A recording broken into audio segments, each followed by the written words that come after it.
Hello everyone, welcome to Nishan's online digital platform. Today we are going to discuss class 12 physics paper, RBSc physics paper जो कि आज हुआ है। जो paper था बहुत ज्यादा सिंपल था। आई बात समझ में? आई होप आपका पेपर सभी का अच्छा गया होगा। हाँ, कुछ एक क्वेश्चन थोड़े से कॉम्प्लिकेटेड थे, बाकी क्वेश्चन सारे सिंपल थे। सबसे फर्स्ट क्वेश्चन अपने से बोला गया था ऐसा unit of electric flux is. Flux का ऐसा यूनिट पूछा है और वो भी इलेक्ट्रिक फ्लक्स है, तो इलेक्ट्रिक फ्लक्स का ऐसा यूनिट पूछा है। आई वर्सन में द ऐसा unit of electric flux, flux जो होता है E मल्टीप्लाइड बाय A होता है।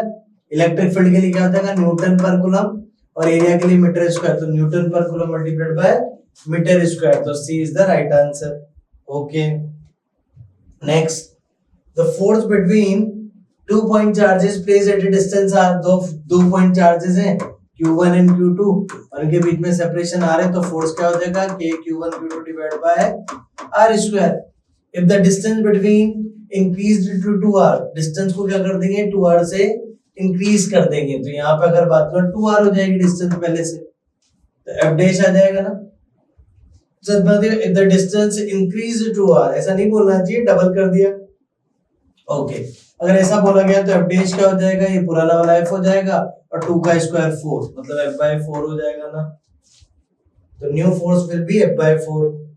Okay, next question is question number 3 है। ओके, ये है the energy stored in a capacitor in the form of potential energy. Capacitor में एनर्जी किसकी फॉर्म में स्टोर होती है, पोटेंशियल एनर्जी की फॉर्म में, ये भी सही है। Okay, next question is the ammeter reading in the adjoining circuit is. Ammeter का अपने को रीडिंग बताना है कि एमीटर कितना रीडिंग दे रहा है, मींस अपने को इसमें करंट बताने की कितनी करंट आ रही है। अच्छा, अपने को पता है वी टेस्ट ब्रिज की कंडीशन को सेटिस्फाई कर रहा है, this is P, this is Q, RS, P upon Q अपने सेम है, तो इसका मतलब ये वाले वायर को अपन हटा सकते हैं। अभी दोनों रेजिस्टर जो हो गए सीरीज में हो गए, तो ये कितना हो गया 10 ओम, और यहाँ पे भी कितना हो जाएगा 10 ओम, बीच वाला वायर तो हट ही गया, तो 10 ओम और यहाँ दोनों पैरेलल में है, तो 1/10 1/10 2/10, मतलब कितना आ जाएगा 5 आ जाएगा। कितना आंसर आ जाएगा 5। अब अपने से करंट पूछिए, तो I = V divide by R, potential कितना है 2 है। आई बात है रेजिस्टेंस कितना है, रेजिस्टेंस की वैल्यू कितनी आई है 5 आई है, और कोई रेजिस्टर है, ठीक है, तो 2/5 अगर बात करूंगा तो कितना आ जाएगा, आई बात से 0.4, 2/5 है, 2/5 एम्पीयर इसमें करंट हो जाएगा। ओके, तो इसका सॉल्यूशन अपन ने देख लिया। Next question is an electric charge Q is moving in a uniform magnetic field parallel to the lines। क्या पूछा गया है, an electric charge Q is moving in a uniform magnetic field। एक यूनिफॉर्म मैग्नेटिक फील्ड है, this is a uniform magnetic field. Electric charge Q is moving in a uniform magnetic field be parallel to the lines of force। तो force of lines जो है field की lines की direction he force of lines की direction होती है, with velocity the magnitude the magnetic force acting on the charges। आई बात समझ, जो मैग्नेटिक फोर्स होगा F इक्वल्स टू क्या आता है QVB sin theta, this is the magnetic force. अब थीटा B और V के बीच में an electric charge Q is moving in a uniform magnetic field B parallel to the lines of the force। Parallel चल रहा है, तो theta कितना हो जाए 0 डिग्री, तो force will also be 0। Next question है when a magnet of magnetic momentum is placed with an angle theta in a magnetic field B, then the produced potential energy. Potential energy का जो formula हो गया minus का mv sin theta cos theta हो जाएगा क्या, क्योंकि sin theta का इंटीग्रेशन होता है, तो ये आ जाएगा। ओके, नेक्स्ट क्वेश्चन क्या है, ये आ गया अपना। ओके, ये है next question. An AC generator convert, generator क्या करता है, जनरेटर मैकेनिकल एनर्जी को इलेक्ट्रिकल एनर्जी में कन्वर्ट करता है, तो mechanical energy into electrical energy, तो D is the right answer. Okay, इसका तो सॉल्यूशन भी हो रखा है। The value of alternating voltage in the following circuit. Alternating voltage following circuit में क्या होगा, तो वोल्टेज अपने से पूछा है, तो वोल्टेज जो है अल्टरनेटिंग वोल्टेज मतलब सोर्स का वोल्टेज V0 R का स्क्वायर प्लस V0 C जाता है, तो V0 C minus V0 L का होल स्क्वायर, तो रूट ऑफ V0 स्क्वायर जो होगा 8 का स्क्वायर हो जाएगा, और V0 L minus V0 C चल में 10 - 4 मतलब 6 का स्क्वायर हो जाएगा, तो ये कितना आ जाएगा 64 और यहाँ पे 36 मींस क्या आ जाएगा 10 आंसर है, तो 10 is the right answer. Okay next है Lenz law is based on the conservation of physical quantity. Lenz law जो किस पे बेस्ड है, तो एनर्जी कंजर्वेशन पे बेस्ड है। ये नॉर्मल से क्वेश्चन है जो हमें आते हैं पहले से आई भाषण में। लेंस लॉ जो बेस्ड है किस पे बेस्ड है, एनर्जी कंजर्वेशन पे बेस्ड है। Okay next question is klystron and magnetron are used to produce. ये दोनों जो है वो किस में, वो माइक्रोवेव में आते हैं। ये आपको रटने वाला डेटा है, तो ये माइक्रोवेव में अपने को यूज में आता है। Okay two thin lenses of focal length f1 f2 are placed in contact with each other, the effective focal length of the combination will be। आई बात दो थिन लेंसेज हैं जिनकी फोकल लेंथ ये है, कांटेक्ट में रखे गए, तो इफेक्टिव फोकल लेंथ, तो अपने को पता है कि फोकल लेंथ का जो है कॉम्बिनेशन का 1/f of combination 1/f1 plus 1/f2। यहाँ पर इसको निकालेंगे तो f1 f2 और ऊपर f1 प्लस f2, लेकिन हमें तो f निकालना है तो उसका रेसिप्रोकल करना पड़ेगा, तो f1 प्लस f2, तो D is the right answer हो जाएगा। Next question is the confirmation of transfer nature of light waves is based by. अच्छा लाइट वेव्स का जो ट्रांसफर नेचर है वो पोलराइजेशन के थ्रू अपने को पता चलता है आई भाषण में, क्योंकि वहां पे आई भाषण वर्टिकल या फिर एक किसी भी पर्टिकुलर डायरेक्शन के जो कि प्रोपगेशन ऑफ लाइट के परपेंडिकुलर होते हैं वो वाले आई भाषण में जो वाइब्रेशन से वो कन्फाइन हो जाते हैं। तो पोलराइजेशन ही हमें पहली बार बताता है कि हाँ भाई लाइट जो है वो कैसी है, ट्रांसवर्स नेचर की होती है। Next question is the energy of a photon is 18 electron volt and the work function of the material is 8 electron volt. The value of stopping potential, stopping potential क्या होता है, energy minus 5 divide by e से divide करते हैं stopping potential V not. Energy जो दे रखी है 18 electron volt है और वर्क फंक्शन जो है 8 इलेक्ट्रॉन वोल्ट है, डिवाइड बाय तो कितना आ जाएगा 10 electron volt divide by e से कैंसिल आउट होता है, 10 volt is the right answer. ठीक है okay next question is the energy of ground state of hydrogen atom is minus 13.6 electron volt. The minimum energy required to free the electron from this state. अच्छा जो energy required होती है हमने पढ़ रखी थी थियोरेटिकल क्लासेस में कि जो एनर्जी इलेक्ट्रॉन को एमिट करने के लिए रिक्वायर्ड होती है this is called ionisation energy which is the negative of orbital energy. तो ऑर्बिटल एनर्जी कितनी है माइनस है, तो इसकी का नेगेटिव वैल्यू मतलब माइनस माइनस क्या हो जाएगा प्लस, तो 13.6 हो जाएगा। According to Bohr hypothesis the following physical quantities quantised. अपने को पता है कौन सी क्वांटिटी क्वांटाइज होती है, mvr इक्वल्स टू nh/2π। मतलब ये क्या है एंगुलर मोमेंटम, तो angular momentum will be quantised. The binding energy of the nucleus is equivalent to. Binding energy जो है न्यूक्लियस की किसकी इक्वल है, मास ऑफ द प्रोटॉन नहीं, mass of the neutron, mass of the nucleus नहीं। Binding energy जो होता है वो अपने को पता है delta E equals to delta mc square. आई भाषण में तो मास ऑफ द न्यूट्रॉन ना mass of the proton mass of the mass defect of nucleus, हाँ तो इक्वल तो इसके भी नहीं है लेकिन डायरेक्टली प्रोपोर्शनल बोल सकते हैं। मास डिफेक्ट अगर इंक्रीज करेगा तो बाइंडिंग एनर्जी भी इंक्रीज करेगी, मास डिफेक्ट डिक्रीज करेगा तो बाइंडिंग एनर्जी भी, तो मास डिफेक्ट अपन टिक कर सकते हैं, this is the right answer. Okay next the majority charge carriers in an type semiconductor. Negative type में आपको पता है इलेक्ट्रॉन ज्यादा होते हैं, मेजॉरिटी में होते हैं। The conductivity of intrinsic semiconductor है absolute zero temperature. Absolute zero temperature पे कंडक्टिविटी क्या होती है अपने को पता है कि जीरो, इंसुलेटर की तरह बिहेव करता है। ठीक है done. The conductivity intrinsic semiconductor absolute zero temperature 100 आई बस मिली ओम पर मीटर मोह पर मीटर सॉरी 1 मोह पर मीटर, तो अपने को पता है जीरो होगी क्योंकि वो प्योर आइडियल इंसुलेटर की तरह बिहेव करता है। ओके फिलिप्स आ चुके हैं। फिलिप्स में first question is the electric field intensity is axis due to electric dipole inversely proportional to the axis पे जो इंटेंसिटी का फॉर्मूला होता है, एक्सिस पे इंटेंसिटी क्या होती है 2kp divide by r cube, तो क्या हो जाएगा inversely proportional to the cube of the distance. आई बात में मतलब 2kp divide by r cube हो जाएगा, ये पूछा ना, the electric field intensity at axis due to electric dipole is inversely proportional to of the distance, distance की क्यूब ऑफ द, आई बार हमने क्यूब आ जाएगा यहाँ पे, ठीक है ना। The electric field 2kp divide by r cube, the electric field intensity at axis due to electric dipole is inversely proportional, आई बार में to the cube of the distance. Okay सही है। Magnitude of the drift velocity per unit electric field is equal to, तो drift velocity हमने पढ़ा रखा है per unit electric field, this is mobility, तो यहाँ पे क्या आ जाएगा मोबिलिटी, यही होगा ना। Magnitude of drift velocity per unit electric field, आई भाषण में तो अपने को मोबिलिटी का फॉर्मूला भी आता है, e tau bar divide by m, तो ये इलेक्ट्रिक फील्ड अगर नीचे आ जाएगा तो क्या आ जाएगा e tau bar which is mobility. To convert a galvanometer into an emitter, गैल्वेनोमीटर को एमिटर में कनेक्ट करने के लिए is connected in parallel of the, ऐसे इसके पैरेलल में शंट वायर आ जाएगा, शंट वायर या फिर शंट भी अपन कनेक्ट कर सकते हैं या लिख सकते हैं। Okay next, magnetic susceptibility of the paramagnetic, more than one आ जाएगा यहाँ पे, मोर than one,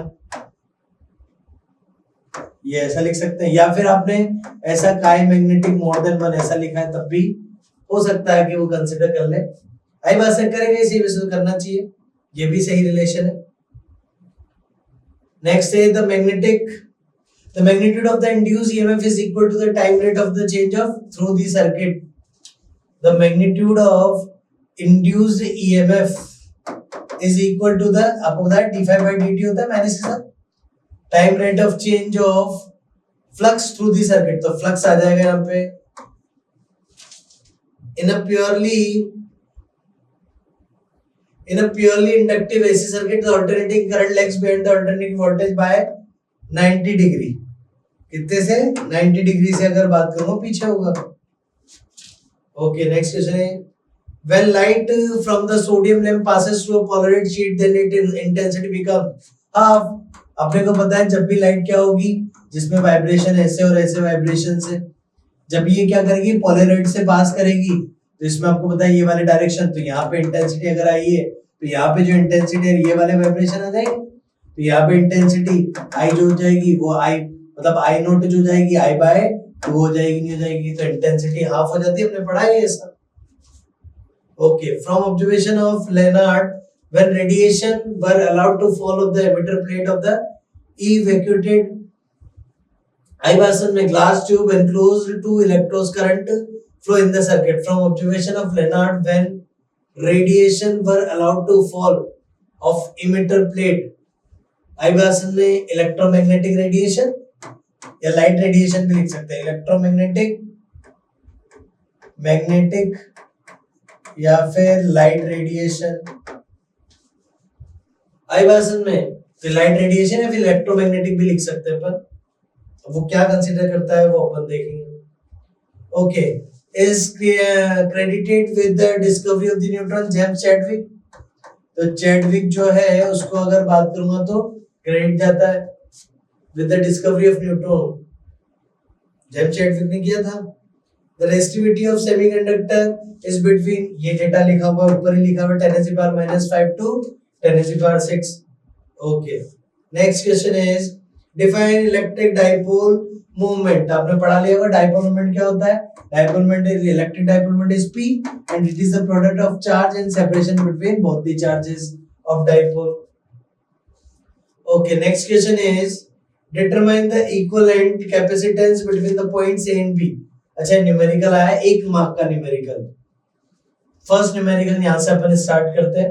determine the equivalent capacitance between the points a and b in the adjoining figure. Equivalent capacitance पूछा है, अपने को पता है पैरेलल में, तो पैरेलल में आपको पता है रेजिस्टर के सीरीज कॉम्बिनेशन की तरह ऐड होता है, तो यहाँ पे कितना हो जाएगा 3 पिकोफैरेड, तो 3 पिकोफैरेड यहाँ पे अगर बात करूं इन दोनों के कॉम्बिनेशन से आंसर है। और अगर ये बात करूंगा ये इसके साथ में सीरीज में हो जाएगा, तो वो यहाँ पे अगर बात करूं 1/c = 1/3 + 1/6 पिकोफैरेड, तो यहाँ पे अगर बात करूं कितना हो जाएगा 2, तो 2 + 1 3, तो 3/6 मतलब c की वैल्यू उल्टी करेंगे तो क्या हो जाएगा 2। बात समझ में आती है, पिकोफैरेड में आएंगे सारे डेटा, तो यहाँ पे अगर बात हो 1/c तो कितना आ जाएगा 2 और 3, तो यहाँ पे अगर बात हो 1/2 पिकोफैरेड, तो c इक्वल्स टू 2 पिकोफैरेड। समझ में आती बात? तो फर्स्ट न्यूमेरिकल हमने देखा और अपने ऊपर ही सॉल्व कर लिया। आई बात से नीचे करते कोई दिक्कत ना उससे। Okay, next question is, in this given diagram the magnetic field lines are shown wrongly. Point out what is wrong with this. Magnetic field lines आपको given है, इनके साथ क्या गलत है वो अपने को बताना है। तो ये इंटरसेक्ट कर रही है, मैग्नेटिक फील्ड लाइंस कभी भी एक दूसरे को इंटरसेक्ट नहीं करती है। This is the answer for this question. Okay, next one is right the formula of torque on a magnetic needle of magnetic moment m when it is allowing to oscillate in the uniform magnetic field। Torque का formula अपने से पूछा है। Torque जो है वो अगर बात करें, write the formula for torque on a magnetic needle of magnetic moment m when it is allowed to oscillate in the, अच्छा मैग्नेटिक फील्ड में टॉर्क लगता है तो उससे रोटेट करती है, आई वासन में तो ऑसिलेट करेगी। तो यहाँ पे टॉर्क की बात करेंगे तो टॉर्क क्या हो जाएगा mv sin थीटा, जैसे वहां पे p sin थीटा होता है पे mv sin theta. Okay, next a magnet is brought towards a coil as shown in the adjoining figure, in which direction the induced current will be।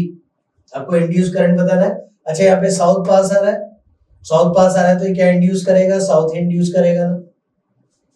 South पास आ रहा है तो ये क्या लेंथ के according क्या नहीं चाहता है कि ये साउथ इसके पास है, तो इस वाले फेस में क्या इंड्यूस करेगा, साउथ इंड्यूस करेगा। यहाँ दिखा दो एक्चुअल में वहां से सॉफ्ट आयरन कोर, तो साउथ इंड्यूस करेगा। साउथ अगर क्लॉकवाइज तो ऐसे और ऐसे, तो पाथ क्या हो जाएगा, आई बास है BAC या CBA, जैसे भी आप बोलना चाहो तो पाथ ही हो जाएगा। B2A बोल सकते हैं आप ज्यादातर जनरली B2A।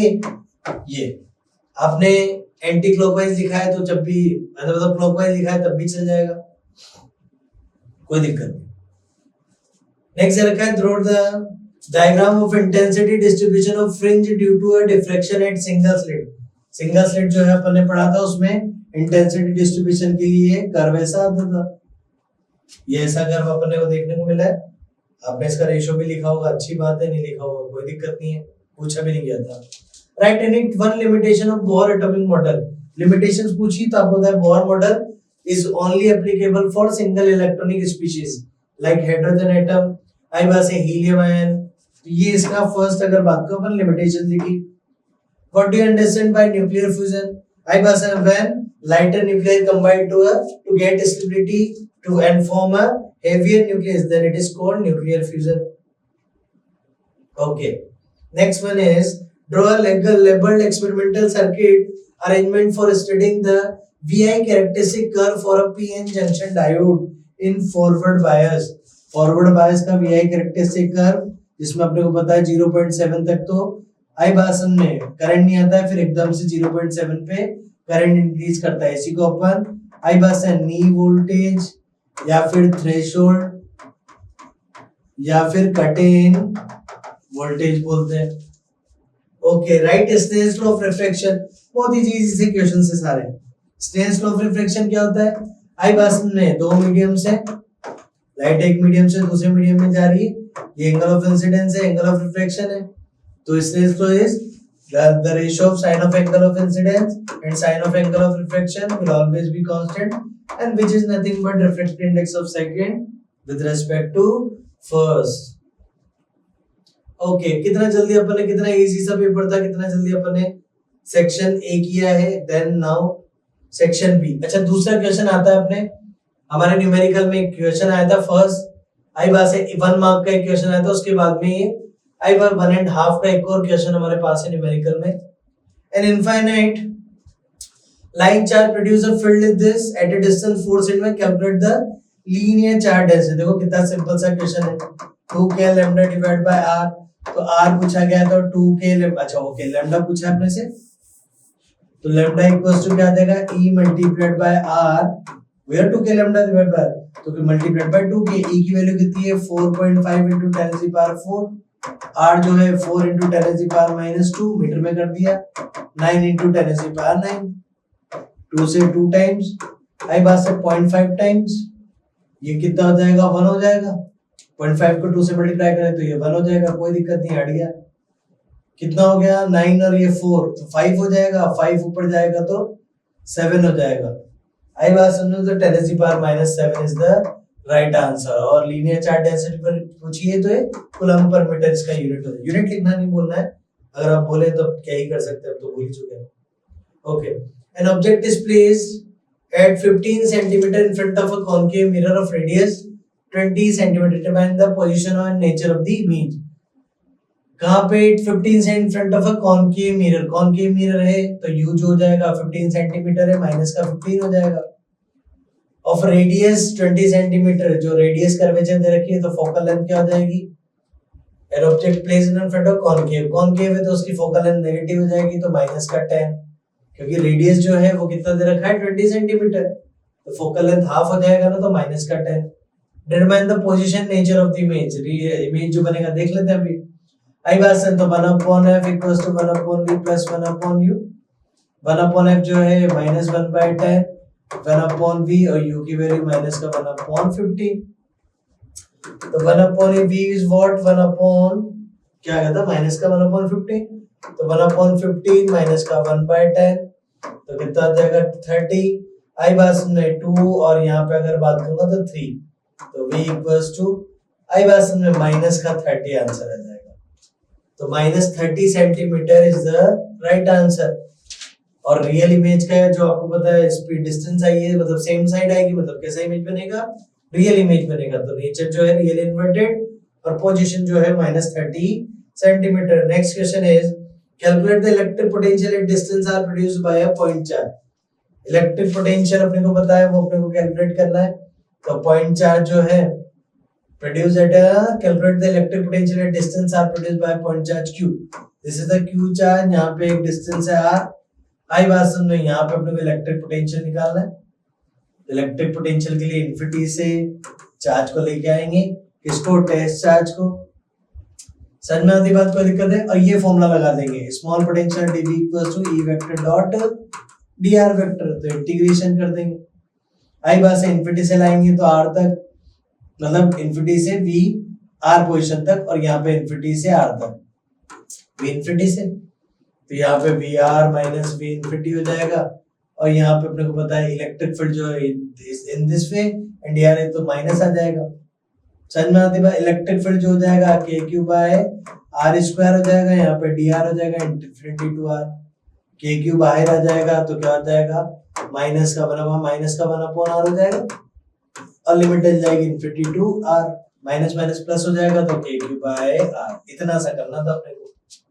कर सकते हैं क्या इलेक्ट्रिक पोटेंशियल निकालना? Okay, two concentric circular coils of radius r1 r2 are placed coaxially with the center coinciding where r2 is greater than to r1। obtain the mutual inductance of this arrangement। क्या दे रखा है? Two concentric circular coils of radius r1 r2 are placed coaxially with centers coinciding where r2 is two concentric circular coil। Single coil है, अच्छा इसको भी coil ही बोलते हैं, सोलेनॉइड को, इसको भी तो कॉइल ही बोलते हैं। Two concentric circular coils of radius r1 and r2 are placed coaxially, axis दोनों का सेम है, विद सेंटर्स कोइंसाइडिंग, उनके सेंटर जो है वो कोइंसाइड कर रहे हैं। This is the first coil, this is the second coil, इससे देखते देखा, this is r1, this is r2 coaxially with centers coinciding where r2 is greater than to r1। obtain the mutual inductance of this arrangement। अपने को mutual inductance निकालना है, तो mutual inductance निकालना है तो इस केस में यही है ना, टू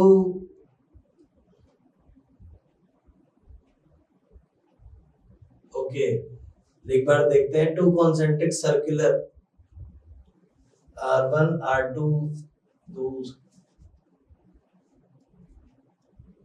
ओके, म्यूचुअल इंडक्टेंस निकालना है तो एक की वजह से मैग्नेटिक फील्ड, आई बात से म्यू नॉट, मैग्नेटिक फील्ड जो हो जाएगा म्यू नॉट।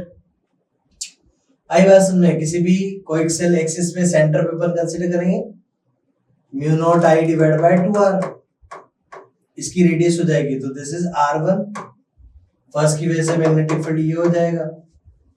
अबे मैग्नेटिक फील्ड जो है, जैसे अगर बात करो ये सेकंड वाले से रिलेट करेगा, mu not I divide by 2r। अगर ये सोलेनोइड होता तो म्यू नॉट नहीं डालते, लेकिन ये म्यू नॉट आई भाषण में ये ऐसा हो जाएगा 2r1 की इंटेंसिटी होगी। अब फ्लक्स की बात करेंगे तो फ्लक्स कैसे वाले से सेकंड वाले से रिलेट करना है आई भाषण, तो फ्लक्स क्या हो जाएगा इंटेंसिटी पहले वाले की आई भाषण और सेकंड के एरिया से। लेकिन सेकंड की अगर इसमें फील्ड लाइन जा रही है, ये फील्ड लाइन जा रही है इसमें से, ये फील्ड लाइन जो है वो किससे रिलेट कर रही है, सेकंड से रिलेट कर रही है। This is A2 and this is A1, तो सेकंड के एरिया से रिलेट करना है तो फ्लक्स क्या हो जाएगा, फ्लक्स इक्वल्स टू इंटेंसिटी किसकी है, फर्स्ट वाले की, व्हिच इज V1, और दोनों की डायरेक्शन तो मतलब थीटा तो दोनों के बीच में 0 हो जाएगा, और एरिया A2 डलता, क्या डलता, concentric circle of radius around place, ठीक है। नंबर ऑफ टर्न्स की कोई बात ही नहीं है, एरिया जो है ना वो क्या डलता A1, मतलब A2 डलता, लेकिन कौन सा डलेगा A1, क्योंकि किससे रिलेट कर रहे हैं, फर्स्ट सेकंड वाले से। सेकंड वाले कितने पार्ट से जा रही है फील्ड लाइन, इतने से। अच्छा ये ऐसा है डायग्राम जैसा अपन ने सोलेनोइड पढ़ा था वैसे ही है। अब फील्ड लाइन यहाँ से जा रही है क्योंकि करंट इसी में ही है आई भाषण में, तो इसका करंट जो होगा वो अपन I1 कंसीडर कर लेते हैं, mu not I divide by 2r, number of turns की कोई बात ही नहीं, आई भाषण में I1 divide by 2r1, okay. इधर इंटेंसिटी होगी तो यहाँ पे अगर बात करूं mu naught I1 divide by 2r1 intensity, और एरिया जो हो जाएगा वो अपने को पता है कि एरिया अपने को किससे रिलेट करना है, आई भाषण सेकंड वाले से, लेकिन सेकंड वाले कितने पार्ट से फील्ड लाइन जा रही है, इतने से, तो एरिया A1 आ जाएगा, मतलब pi r1 square pi r square, तो this is the flux, okay. समझ में आती बात, तो यहाँ पे r1 से r1 कैंसिल आउट हो जाएगा, तो कितना आ जाएगा mu naught I1 divide by 2 and this is pi और r1, ठीक है। This is the flux, mu naught divide bye 2 I1 pi r1, this is the flux. अब ये टॉपिक हमने नहीं पढ़ा है, हमने कोएक्सियल सोलेनोइड का पढ़ा है, लेकिन इसमें जैसा गिवन है अपन वैसे ही कर रहे हैं। अगर ये सोलेनोइड के लिए है फिर तो कोई दिक्कत नहीं है, बाकी ये कोएक्सियल लूप्स के लिए है, लूप्स आना चाहिए था वैसे कॉइल की जगह पे। आई भाषण में R1 R2 त्रिज्या की 2 सर्किल,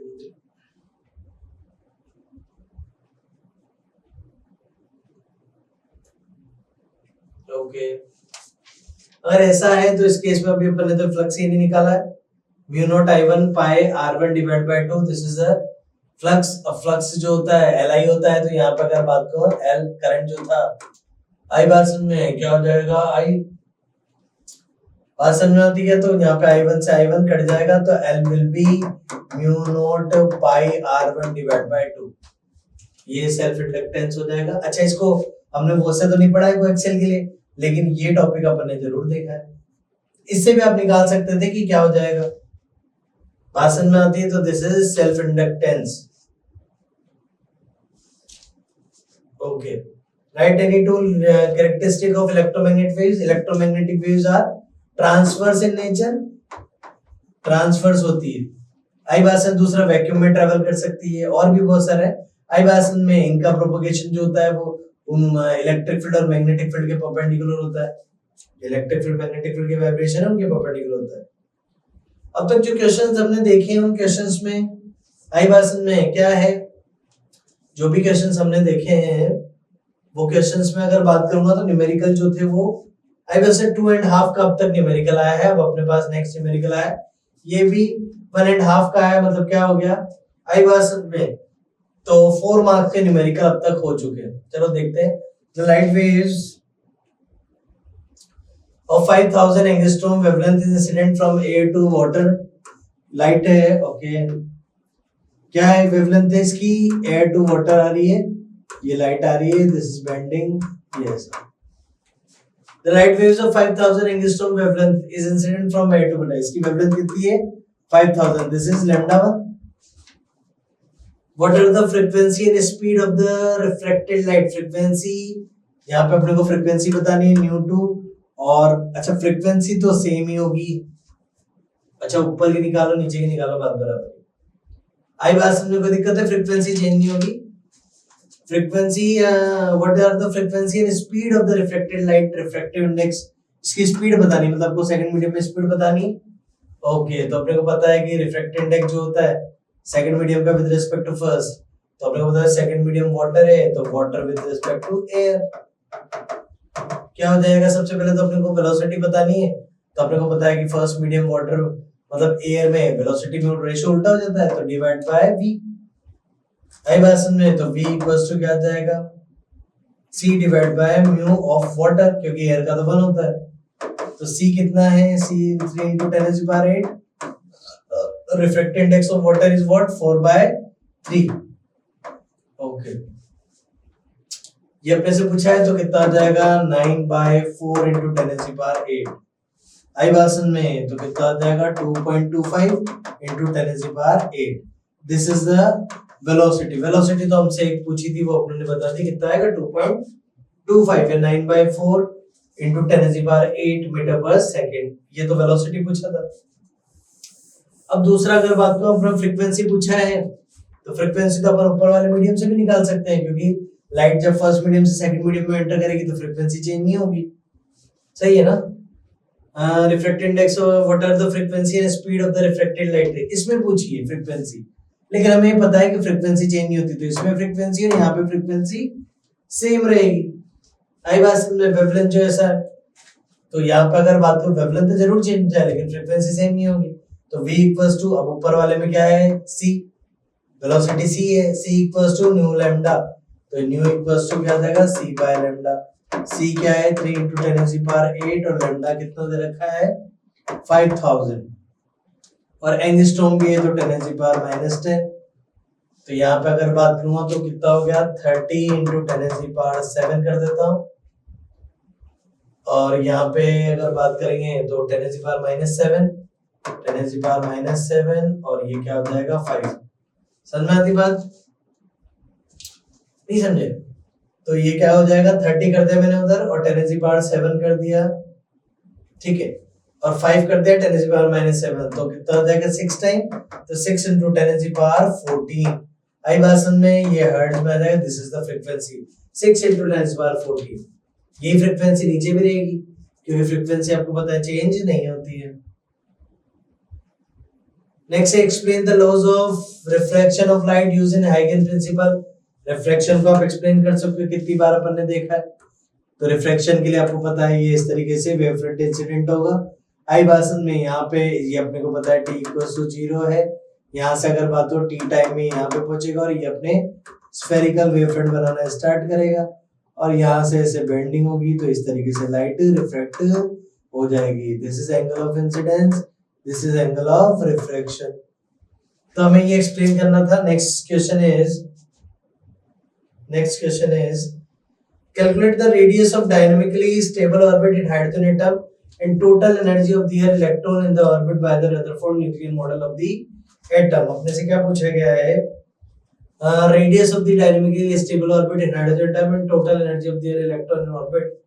ओके, पहले तो रेडियस पूछा गया है, तो ऑर्बिट के लिए अगर बात करूं, फर्स्ट पोस्टुलेट क्या होता है, mv² डिवाइड बाय और kze² डिवाइड बाय r², एक r से r कैंसिल आउट हो जाएगा, तो क्या हो गया, mv² equals to kze² divide by r, और एक mvr इक्वल्स टू nh/2 अपने रेडियस पूछा है, तो v इक्वल्स टू nh/2 आई भाषण में mr हो जाएगा। क्या यहाँ पे पुट करते हैं तो क्या हो जाएगा, m n² divide by 4π² m² r², this is k ze² divide by r से r कैंसिल आउट होता है, तो r is what, mn² h² 4π² m², और k यहाँ पे आएगा तो 4π∈0, और this is z and this is e²।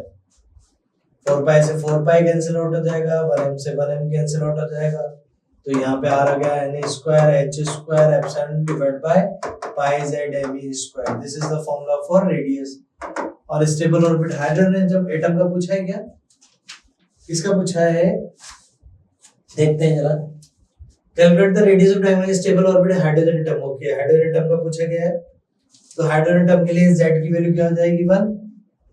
समझ में आती है, z1 हो जाएगा, तो n² h² divide by πme², और वैल्यू निकालेंगे तो कितना हो जाएगा, रेडियस जो है 0.529, एन स्क्वायर। आई बात समझ में, किसमें आ जाएगा, एंगस्ट्रॉम में। दूसरा हमसे एनर्जी भी पूछा गया है, एनर्जी पूछा है तो एनर्जी के लिए आपको पता है टोटल एनर्जी। टोटल एनर्जी में क्या आ जाएगा, काइनेटिक एनर्जी। काइनेटिक एनर्जी क्या होती है, आई बात समझ में, के Z E square divide by 2 RN। 2 क्या हो जाएगा काइनेटिक एनर्जी, के Z E square divide by 2 RN। ये तो काइनेटिक एनर्जी है। पोटेंशियल एनर्जी माइनस का के Z E square divide by RN, दोनों को टोटल करेंगे तो माइनस का के Z E square divide by 2 RN हो जाएगा। के Z E square divide by 2 RN की value N square H square epsilon naught divide by pi Z M square. समझ में आती बात, ये हो जाएगा क्या, तो यहाँ पे के की जगह पे ये 2 है, के की जगह पे 1/4 पाई एप्सिलॉन नॉट हो जाएगा। ये कट करते हैं तो क्या हो जाएगा, यहाँ पे पाई से पाई कैंसिल आउट हो जाएगा, तो ये आंसर आ जाएगा जेड स्क्वायर एम ई की power 4 divide by 8 N square H square epsilon naught का स्क्वायर। इसको वैल्यू को 0.13.6 जेड के लिए 1 हो जाएगा तो डिवाइड बाय एन स्क्वायर, ये हाइड्रोजन एटम के लिए, और ये क्या है एनर्जी, तो इलेक्ट्रॉन वोल्ट में आ जाएगी। ओके, तो हमसे 2 चीजें पूछी गई थी, हमने कर दी है। Next, calculate the radius of nuclear. What do you understand by nuclear force. Nuclear force क्या होता है, it is a very strong force जो न्यूक्लियस के बीच में लगता है। Draw graph of binding energy per nucleon as a function of the mass number and explain. ये ग्राफ हमने देखा हुआ है बाइंडिंग एनर्जी पर न्यूक्लियन का। इसमें बाइंडिंग एनर्जी पर न्यूक्लियन तो अपन यहाँ पे ले लेंगे, आई बास में पर न्यूक्लियन, और यहाँ पे मास नंबर ले सकते हैं। यहाँ पे 1 2 3 4 5 6 7 8 8.8 हो जाएगा, यहाँ पे 7.6। यहाँ से अगर बात करें ये अपने वैल्यू, फिर ये ऐसा, फिर ये ऐसा, आई बासन में फिर ये ऐसा, फिर यूं करके अपन आयरन के लिए ऐसे दिखाते हैं, और फाइनली अगर बात करूंगा तो इसके लिए अपन ऐसा ग्राफ। ये ग्राफ हमने देखा है, बना के आए होंगे यहाँ पे सारा, जिसके डेटा लिखने की जरूरत नहीं है, सब ग्राफ हमने देखा हुआ है। ओके, नेक्स्ट क्वेश्चन इज, ये हमसे पूछा गया था draw the graph of binding energy per nucleus as a function of mass. ठीक है, ये हमने देख लिया। Explain the insulator and semiconductor substance on the basis of energy band.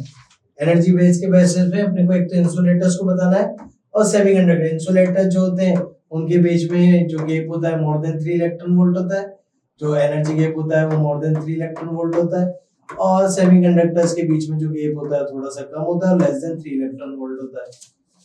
समझ आती बात, ये गैप हमने को शो करना था तो हमने कर दिया। अब नाउ सेक्शन नंबर सी। अब तक अपन ने 4 मार्क्स के क्वेश्चन देखे न्यूमेरिकल, 4 मार्क्स से ज्यादा न्यूमेरिकल ही नहीं है देखो अभी तक तो। नेक्स्ट है draw the circuit diagram of Wheatstone bridge and obtain the balancing condition for the galvanometer to give zero and null deflection using Kirchhoff's law. तो हमसे व्हीटस्टोन ब्रिज,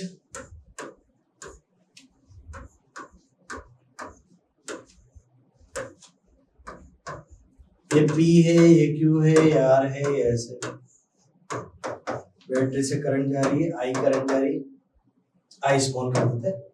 I जो हो जाएगी यहाँ पे अगर बात हो I1 करंट चलाते तो I माइनस I1 हो जाएगी। यहाँ पे अगर बात हो IG करंट चला रहे हैं तो ये I माइनस इधर से जा रही है I1, और यहाँ पे अगर बात करूँगा तो माइनस का IG।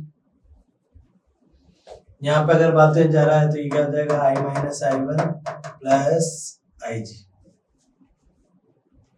ठीक है, I1 अच्छा I1 माइनस IG, यहाँ पे क्या आ जाएगा I1 माइनस IG, और ये ऐसा जाएगा तो I माइनस I1 प्लस का IG ऐसा हो जाएगा। समझ में आती बात। इसके ऊपर केवीएल अप्लाई करेंगे, यहाँ पे केवीएल अप्लाई करेंगे तो ये यहाँ पे I1 से प्लस आ रहा है तो माइनस का PI1 कर सकते हैं। यहाँ पे अगर बात हो प्लस माइनस तो क्या हो जाएगा माइनस का GIG कर देंगे, और यहाँ पे अगर बात करूंगा तो माइनस का तो प्लस कर देंगे तो I माइनस I1, और यहाँ पे R कर देंगे और इक्वल्स टू 0 कर देंगे। इस पे केवल लगाएंगे तो क्या हो जाएगा माइनस का Q I1 माइनस IG। आई बात समझ में। दूसरा अगर बात तो इस पे करेंगे तो क्या हो जाएगा माइनस आ रहा है तो प्लस कर देंगे S I minus I1 plus IG ऐसा कर सकते हैं, और यहाँ पे अगर मतलब माइनस का प्लस कर देंगे तो IG multiplied by G equals to zero. आपको पता है जी जीरो, ये टर्म खत्म हो जाएगा, ये खत्म हो जाएगा, ये खत्म हो जाएगा, ये खत्म हो जाएगा। इसको उधर ले जाएंगे तो पी आई वन और ये क्या हो जाएगा are I minus I one. ऐसे अगर बात हो क्यू आई वन उधर चल जाएगा और यहाँ पे आई बस S I minus I one, तो इन दोनों का रेशियो कर देते हैं तो ये कैंसिल आउट हो जाएगा। तो P upon Q equals to R upon S. यही व्हीटस्टोन की बैलेंसिंग कंडीशन है जब गैल्वेनोमीटर में कोई करंट नहीं आता है, जी की वैल्यू क्या हो जाती है जीरो। तो ये हमने देखा। ओके, व्हीटस्टोन में obtain the balancing condition for the galvanometer, zero deflection and deflection. Next है what do you understand by interresistance of cell? तो क्या होता है in the position on the flow of ions is called interresistance. Two cells of EMF E1 E2 whose interresistance R1 R2 connected in series determine the total EMF and total interresistance of the combination.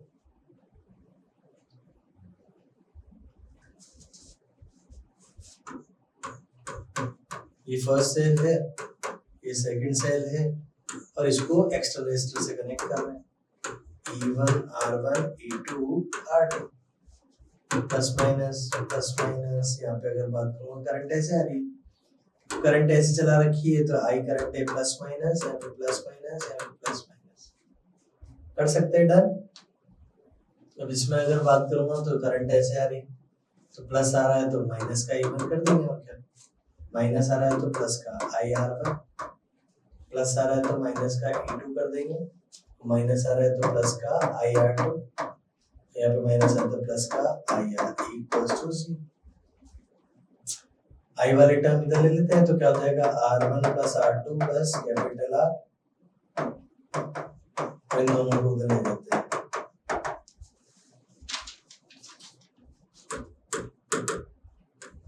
E1 plus E2 R1 plus R2 और capital R.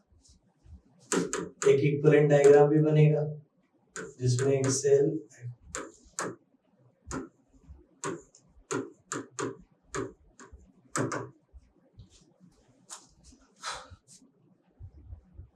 इस पे केवल लगाएंगे तो I equals to क्या हो जाता है, कंपेयर करेंगे तो ये series is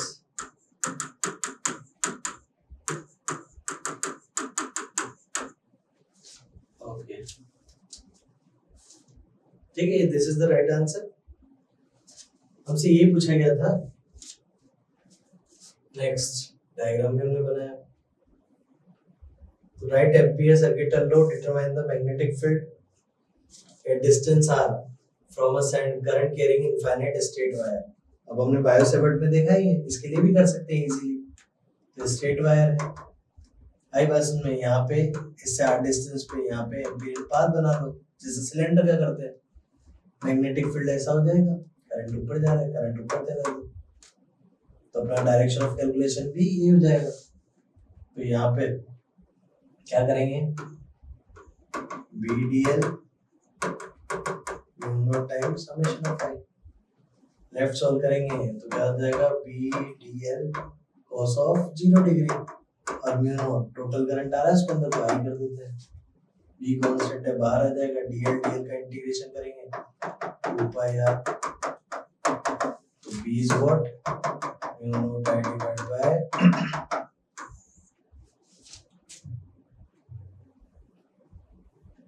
Biot-Savart law determines the magnetic field at a point suitable on the axis of a current carrying coil. Biot-Savart law क्या है, किसी भी करंट एलिमेंट है DL, इससे थीटा एंगल पे अगर मान लो कोई ऑब्जर्वेशन पॉइंट है जहाँ पे इंटेंसिटी कैलकुलेट करनी है तो intensity is directly proportional to I वर्सन में DL, intensity directly proportional to sin theta, intensity inversely proportional to r square. This is the Biot Savart law. और इंटेंसिटी कैलकुलेशन करना है अपने को, कर लेंगे एक्सिस पे। तो क्या होगा, एक करंट कैरिंग कॉइल के एक्सिस पे इंटेंसिटी कैलकुलेट करना है। करंट ऐसे जा रहा है, इसमें ऐसे जा रहा है, ये DL पार्ट है, ऐसे यहाँ पे DL पार्ट है, ये इंटेंसिटी परपेंडिकुलर होती है। इनके कंपोनेंट करेंगे, सब थियोरेटिकल क्लास में हमने देखे हुए। ये थीटा है, दिस इज थीटा, तो ये थीटा है, this is 90 minus theta, this is 90, तो this is theta, this is theta, तो dB, ये dB है, cos theta, sin theta, dB sin theta. तो अभी तो पूरे वायर की वैसे करनी है, तो उसको dB नेट लिख देते हैं, कितना रहा है 2 dB sin theta,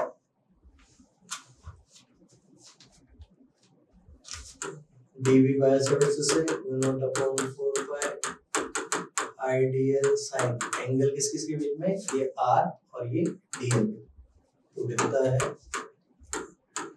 R square, यहाँ पे पुट कर देंगे,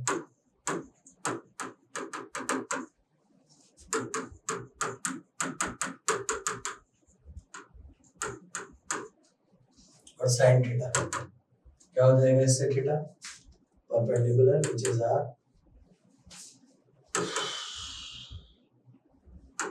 क्यूब हो जाएगा,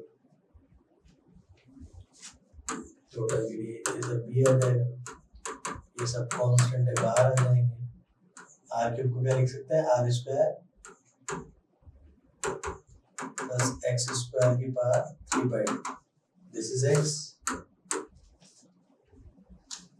और डीएल डीएल डीएल करेंगे तो कितना आ जाएगा, अब दो लेके चले अपन, इसलिए इस लिमिट कहाँ से कहाँ है 0 to पाई आर, तो यहाँ पे आई बस, तो पाई आर आंसर आ जाएगा।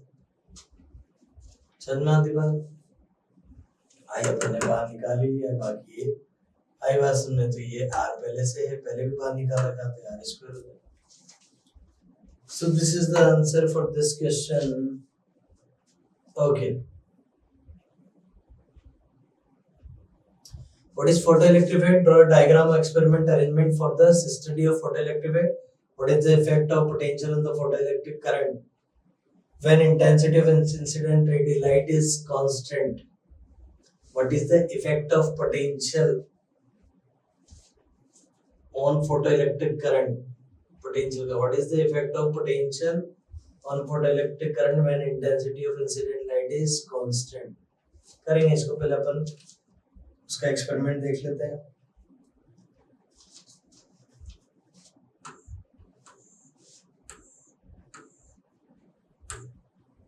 This is anode, this is cathode, यहाँ पे कम्यूटेटर लगा देंगे अपन,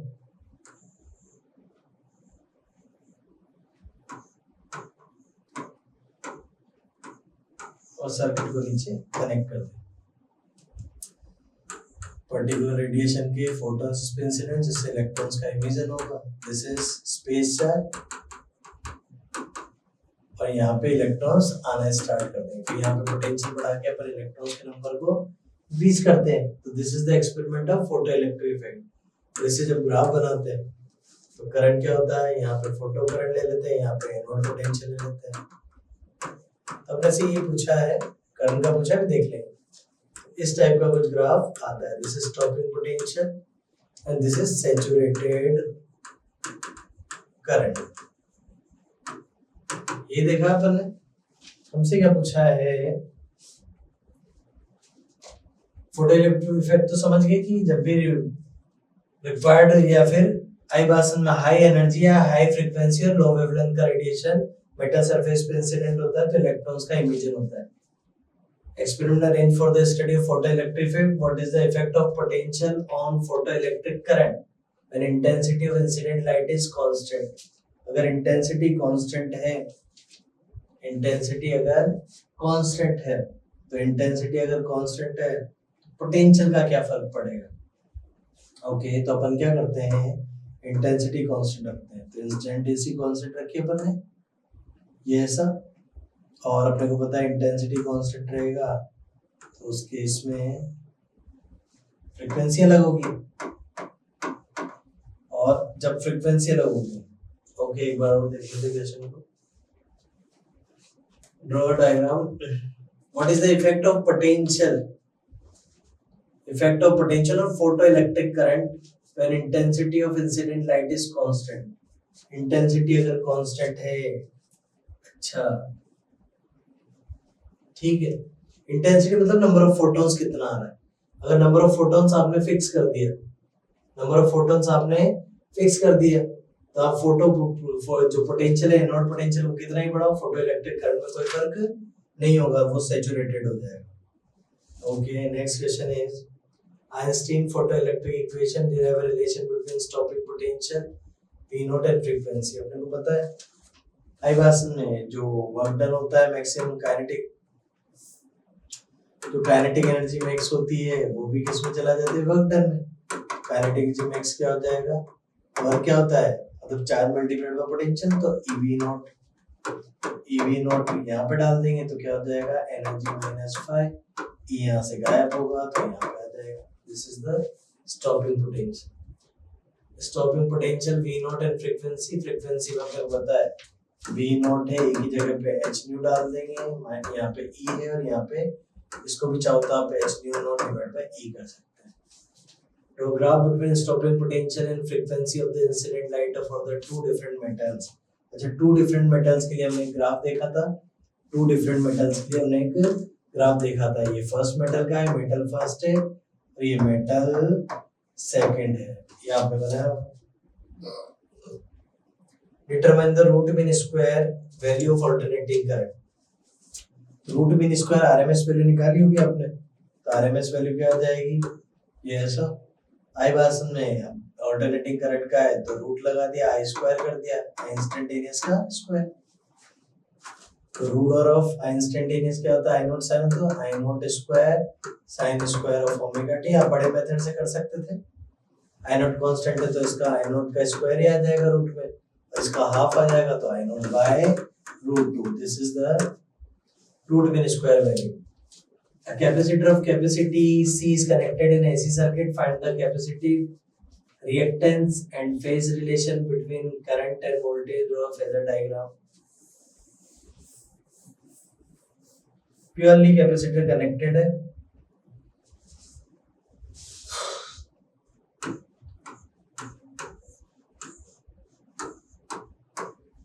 V equals to V naught sin omega t plus minus, this is minus and this is plus। कीवेल लगाएंगे, इसका क्या हो जाएगा पोटेंशियल V, इसका पोटेंशियल ऑफ कैपेसिटर, तो माइनस का V on capacitor equals to 0, तो V equals to V on capacitor. Capacitor Q equals to CV होता है, तो V इक्वल्स टू क्या हो जाएगा, Q divide by C, Q equals to CV, और ये V वेरिएबल है, V naught sin omega t। I equals to क्या होता है, dq बाय dt, तो ये तो I बन जाएगा, CV नॉट कॉमन आ जाएगा। sin थीटा का डिफरेंशिएशन क्या हो जाएगा, cos ओमेगा t, और एक्स्ट्रा ओमेगा क्या आ जाएगा, डिफरेंशिएशन है तो बाहर आ जाएगा। कैपेसिटर का पढ़ रहे अपन, ओके। तो V नॉट यहीं पे रह जाएगा और 1 अपॉन ओमेगा c को नीचे ले आएंगे, और ये cos थीटा को sin pi by 2 plus omega T कर देंगे। तो दिस इज द आई भाषण में XC कैपेसिटिव रिएक्टेंस। ये पूछा था अपने से, find the capacitive reactance and phase relation between current and phase angle भी पूछा अपने से। तो पोटेंशियल का phase which is omega T, और करंट का फेज जो है वो प्लस का पाई बाय 2 है, तो पोटेंशियल का फेज जो है omega T plus pi by 2 है, और करंट का ओमेगा टी है, सॉरी पोटेंशियल का तो ओमेगा टी है ना, और करंट का क्या निकल गया, omega T plus pi by 2, तो this is minus pi by 2। आई बस करंट जो है पोटेंशियल से 90 डिग्री से आगे है।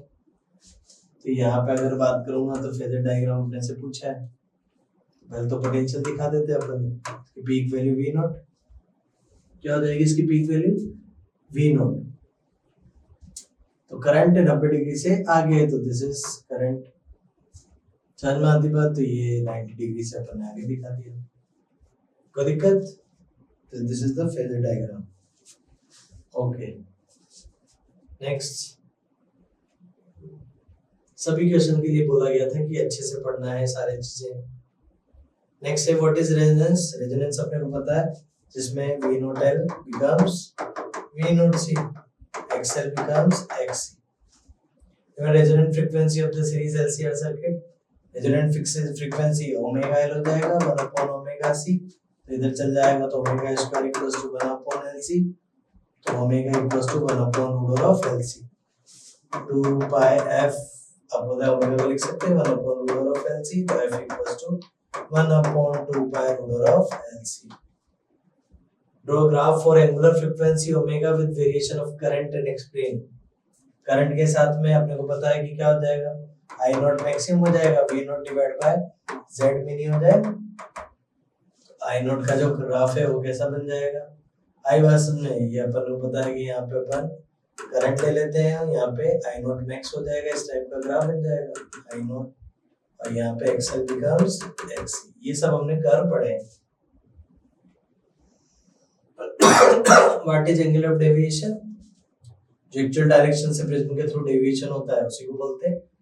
Ray of light passing through a triangular glass prism proved from the prism that minimum deviation this.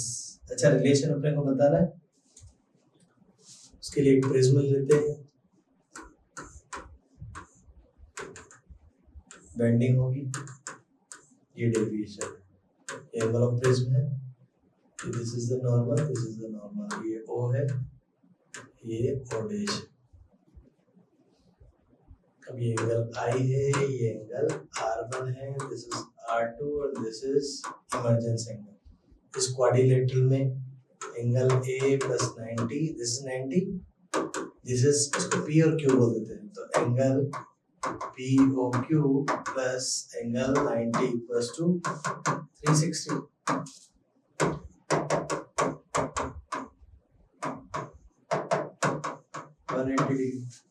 कर सकते हैं। इस वाले ट्रायंगल में angle R1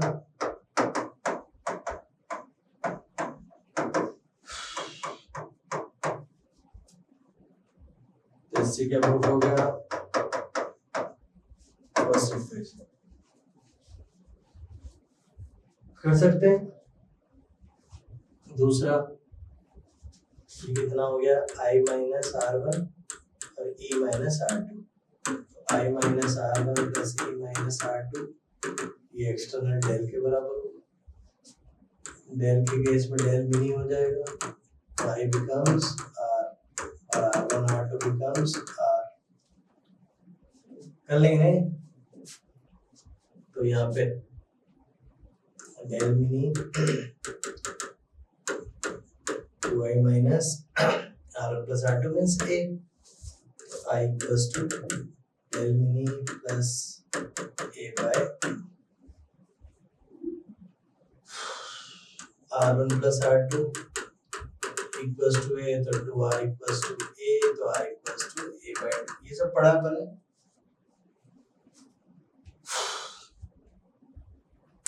mu1 sin I equals to mu2 sin R, तो mu1 I equals to mu2 R, mu1 I की जगह पे 1 plus A by 2, mu2 equals to क्या जाएगा, mu2 R की जगह पे A by 2, उसे 2 कैंसिल आउट हो जाएगा, इधर चल जाएगा, तो डेल मिनी प्लस A, इधर mu2 1 और A, तो ये इधर चल जाएगा माइनस में, mu2 1 minus 1 multiplied by। So this is the answer for this question. What do you understand by power? अच्छा लास्ट है, चलो ठीक है। लास्ट क्वेश्चन देखने जा रहे हैं, what is the understand by power of lens. Lens का पावर क्या होता है, तो क्या होता है, this is the reciprocal of focal length.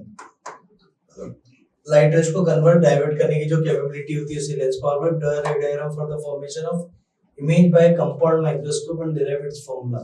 अच्छा, कंपाउंड माइक्रोस्कोप के थ्रू इमेज दिखाना है, तो दिस इज कंपाउंड माइक्रोस्कोप, जिसमें जो ऑब्जेक्टिव होता है वो स्मॉल होता है, और यहाँ पे इसका फोकस है ऑब्जेक्टिव का,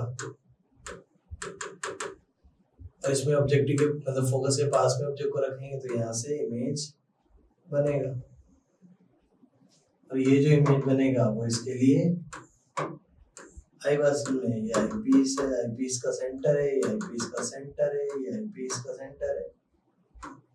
जो ऑब्जेक्ट बिहेव करेगा तो यहाँ कहीं पे एक इमेज बन जाएगा A double dash P double dash, और ऑब्जेक्ट को यहाँ पे रखें ताकि अल्फा बना सके, तो अल्फा यहाँ पे बन जाएगा। This is alpha and this is beta.